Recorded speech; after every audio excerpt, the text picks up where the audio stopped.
looks like this now. Do we have to invoke again? Yeah, we have to invoke the other side of the plus. So that means we have to reset up everything. Return info has to be reset up here. We have H, V, and R. Okay, just like that. What does the return info look like this time? Same as this one, except the invoke is replaced by a single question mark. So we take this, copy, paste, and then we replace the second invoke with a single question mark like that. How do we figure out what is H, V, and R? For context, it's probably easier to do it this way so that we can see that H was 2, V was 4, so this becomes H. H becomes 1 because we are passing H minus 1 to H, and the V becomes 3, just like that. Very good. Then we get into the subroutine starting on line 5. V equals 1 still equals to false. We go to line 8. H equals 1 or H equals V is true because V in this, H in this case is 1. Okay, so that makes it a little bit easier to deal with because we can just go to line 9 in this case, which changes R to 1. So this R here is now 1. And then we get out of the inside conditional statement, which exits the outside conditional statement, and then we get to line 14. Line 14 is a return statement. We copy and paste the return info cell, replace the question mark with whatever value we're returning, which is 1 in this case, but do not evaluate it. Go to line 15, say that these columns are no longer in use, just like that.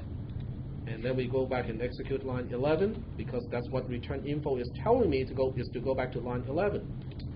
What does line 11 look like now? It's 2 plus 1, which is 3.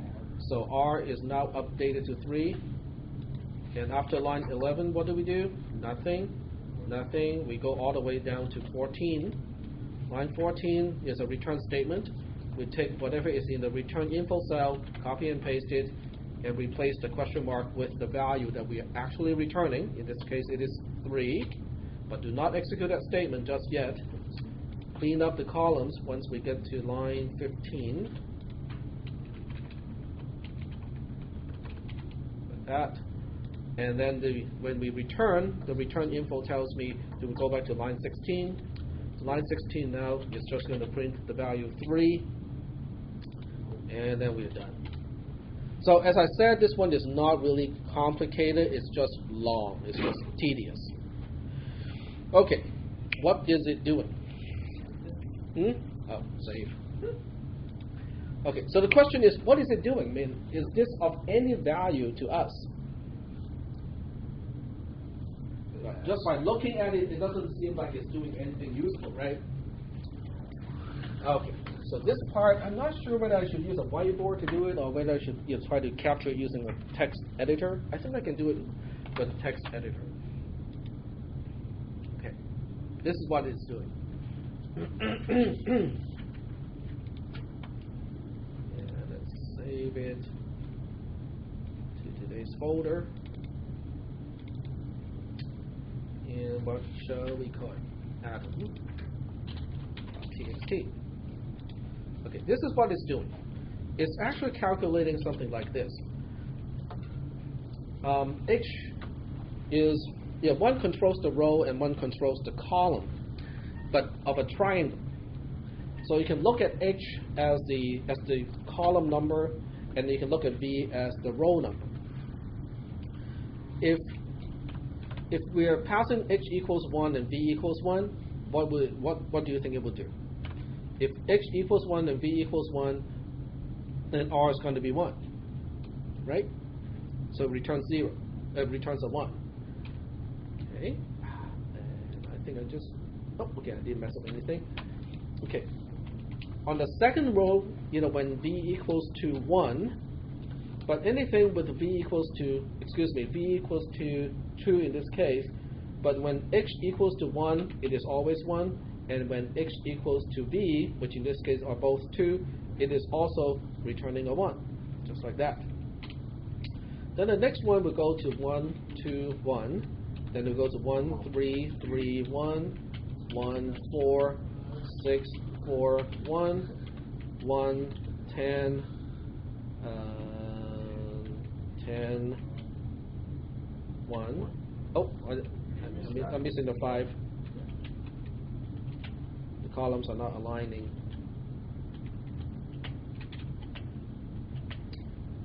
And so on.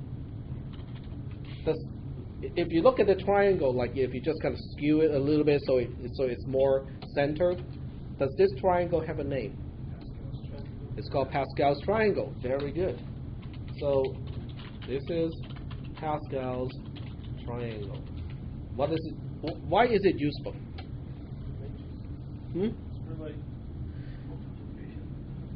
It's okay. It's related to multiplication. Very good. It's like factorial. It's also related to factorial. Yes. Sorry? It's good for not just quadratic. It's good for polynomials. Very good. Okay. So this triangle is useful for polynomial stuff. In other words, if you have x plus 1 and the entire expression raised to the power of 2, okay, that means the end result is x squared plus 2x plus 1. Where do we find that? Well, 1 squared is 1. We find it here. Okay. What about when it's cubed or when it's to the 4th? X plus 1 to the power of 4.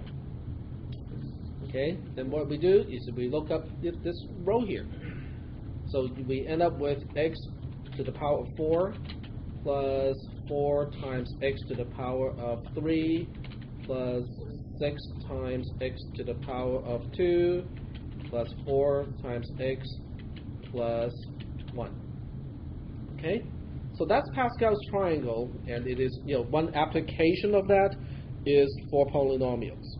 Okay? X plus y to the power of blah, and it will tell you the coefficient of each combination of all those powers. That's one application. The other application of this is it's not apparent when you're dealing with smaller numbers like this, but when you work out the triangle down to say about here, and then you use a histogram to plot it out, what do you think you will see? Okay, we can actually do it. Okay, since we have a spreadsheet program here, it is actually really, really easy to do something like that. So I'm just going to create a new spreadsheet just for this purpose. And, it's pretty easy to express everything in equations. The first one is 1, and then, 1, 1, 1, 1, 1. The first column has to be all 1s. So what we do is, that. Okay, all 1s. Pretty easy. And then we have the triangle effect, like that. And then this one is going to be this guy plus this guy. And once I have that, I can do that. And then we can just do that, do that, that. I know there's a better way to do this, but I'm just lazy.